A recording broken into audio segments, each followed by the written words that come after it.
Bem, pessoal, como foi falado no vídeo inicial, nosso objetivo nessa aula de hoje não é a gente estar fazendo atividades nem estudando a fundo esses conteúdos que vão ser trabalhados nessa aula de hoje. A gente vai só mesmo relembrar, só mesmo para você relembrar alguns conteúdos que foram trabalhados no ano passado, porque o objetivo é você relembrar esses conteúdos, relembrar algumas informações a respeito deles, para você justamente verificar em relação a esses conteúdos e outros conteúdos que foram trabalhados, quais foram realmente os conteúdos que vocês tiveram mais dificuldade. É isso que vocês vão relembrar. E é claro, se houver algum outro conteúdo que você lembra, você pode estar citando, você pode até mesmo estar pesquisando sobre esse conteúdo para ver algumas informações, mas o que eu quero realmente é que você verifique as informações sobre o conteúdo para no final, no encaminhamento da atividade, vocês poderem voltar para mim quais foram os conteúdos que vocês mais sentiram dificuldades no ano passado, ok? Então, é hora de relembrar, né, gente? Os conteúdos que a gente vai estar dando uma olhada aqui, pessoal, é conjunção, advérbio e verbo. Vamos dar só uma olhadinha aqui no conceito de cada um desses conteúdos, tá? Começando aqui pela conjunção. A conjunção, pessoal, é uma classe gramatical responsável por ligar termos e orações. De acordo com o tipo de relação que estabelecem, as conjunções podem ser classificadas em coordenativas e subordinativas. Então, as conjunções, a gente trabalha muito esse conteúdo, pessoal, em época de SAENG, né? As conjunções adversativas, explicativas, aquelas palavrinhas que dão ideia de conclusão, né, de tempo. Então, essas palavrinhas justamente estão dentro da ordem das conjunções. Então, são essas palavras que vão dar o sentido da frase. Elas que vão dizer se a frase está no sentido de tempo, se a frase está expressando um sentido de explicação, de causa, né? E assim por diante. Olha aqui dois exemplos bem básicos do uso dessas conjunções, gente. Ó. Eu gosto dele, porém ele não gosta de mim. Esse porém já dá uma ideia de adversidade, né? De ser o contrário do que se espera. Saio quando for necessário. O quando já dá uma ideia de tempo, né? O momento em que alguma coisa acontece. A gente tem aqui alguns exemplos, pessoal, de conjunções, né? Conjunções que nós costumamos utilizar na construção de frases normalmente, né? A gente tem o portanto, pois, como, mas, e, embora, porque, entretanto, nem, quando, ora, que, porém, todavia, contudo. Então, muitas frases que a gente constrói, que a gente utiliza, que a gente vê em textos, utilizam essas conjunções, né? Por exemplo, queria ficar, mas tinha que ir embora.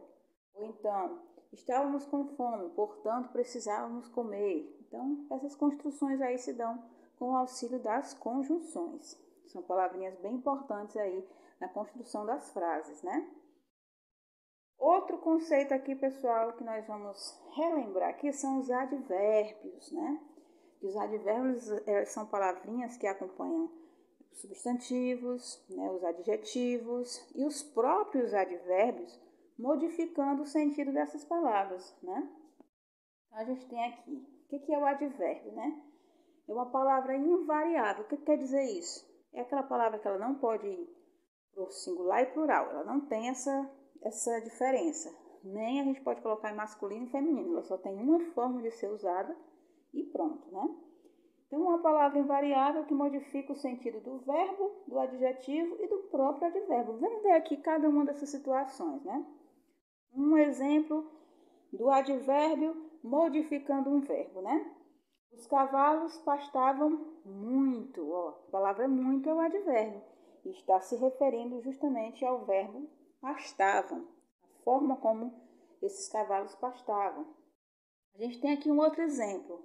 A garota é muito inteligente.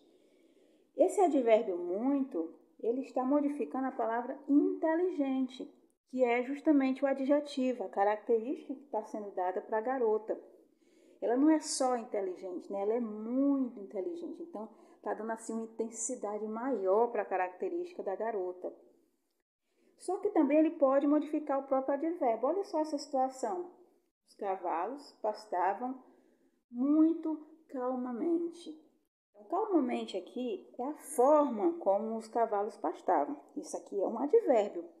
Mas a palavra muito, ele está adicionando intensidade à forma como esses cavalos pastavam, né? Então, eles pastavam muito calmamente. A classificação, né, gente? Os advérbios, no final das contas, eles podem ser o quê, né? Eles podem ser advérbio de lugar, de tempo, de modo, de intensidade, né? De dúvida, de afirmação, de negação. Então, dependendo do sentido que esse advérbio dá a esse substantivo, a esse adjetivo, a esse advérbio, é que ele vai se classificar dentre essas formas aqui que vocês estão vendo, ok?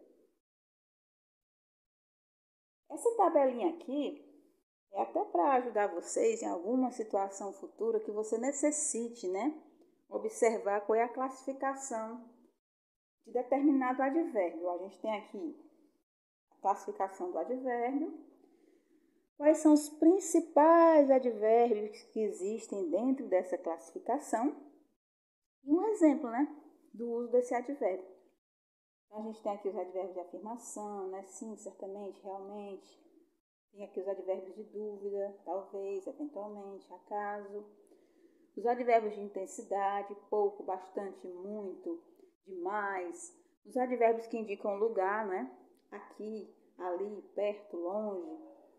Os advérbios que indicam o modo, mal, assim, devagar, corretamente, calmamente, facilmente. Então, tudo isso aí é advérbio de modo. A gente tem o advérbio de negação, né? Que é não. E também a palavra nunca, você pode utilizar também como advérbio de negação. E nós temos os advérbios de tempo, né? Que indicam o momento de alguma coisa. O agora, sempre, nunca, brevemente, antigamente.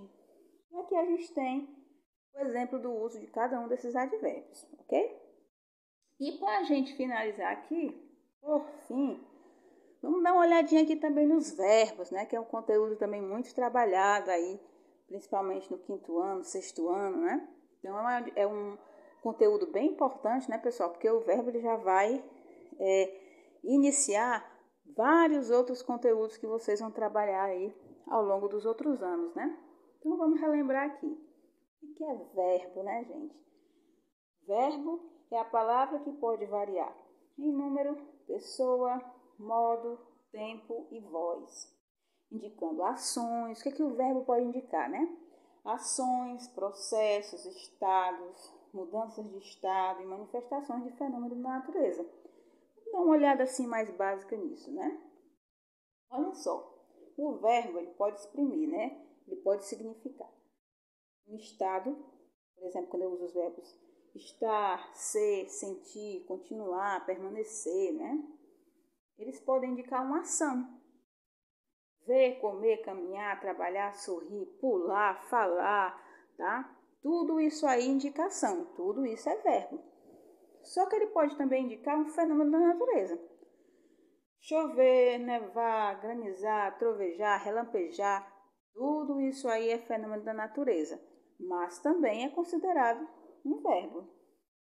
Então, o verbo é a palavra principal do grupo verbal de uma frase. Quando você tem uma frase, a palavra mais importante dentro daquela frase, que dá o sentido mesmo real para ela, é o verbo. Né? Porque é o verbo que vai justamente identificar o que está acontecendo dentro daquela frase, ok? A gente tem aqui, pessoal, algumas informações também sobre o verbo, né? O verbo, ele pode estar na primeira, segunda ou terceira pessoa. Lembre lá do eu, tu, ele, nós, vós, eles. São as pessoas do verbo, né? Quando você vai falar, você pode se referir a essas pessoas. O verbo, ele pode também estar no número singular ou plural. Eu posso dizer cantava, ó, está no singular. Primeira ou terceira pessoa do singular. Mas eu posso dizer também cantavam. Quando eu digo cantavam, você já sabe que está se referindo a mais de uma pessoa, né? O verbo, ele também pode estar em 3 modos, né? No modo indicativo, no modo subjuntivo e no modo imperativo. Nos próximos anos aí vocês já vão estar estudando mesmo a fundo cada um desses modos em que o verbo ele pode aparecer. E para finalizar aqui, a gente tem os tempos, né? Em que tempo o verbo pode ser conjugado? Ele pode ser conjugado no presente, no momento em que a ação está acontecendo. O pretérito, né, gente? Pretérito é a mesma coisa que passado, tá? Então, no caso aí do pretérito, tem 3 tipos de pretérito. Pretérito perfeito, mais que perfeito e o pretérito imperfeito, né? E também a ação ela pode ocorrer no futuro, algo que não aconteceu ainda, que vai acontecer, ok? Então essas são algumas informações aqui sobre o verbo que é interessante aí a gente também frisar aqui na nossa aula, ok? Exemplos aqui, pessoal, também do uso dos verbos, né? Ó, o professor ensina. Ensinar é o verbo, né? Eu gosto de língua portuguesa. Gosto, vem do verbo gostar, né? Há muito silêncio na sala. Esse há vem do verbo haver, ok? Então, aqui no caso, pessoal, esses 3 conteúdos aí que a gente viu são só mesmo para a gente relembrar alguns conceitos, algumas coisas que foram estudadas aí no ano anterior. Se vocês quiserem, vocês podem estar revendo esse vídeo, observando os conteúdos, até para que vocês aí possam também, né, dar uma olhada, dar uma lembrada no que você estudou e no que você sentiu também dificuldade, ok?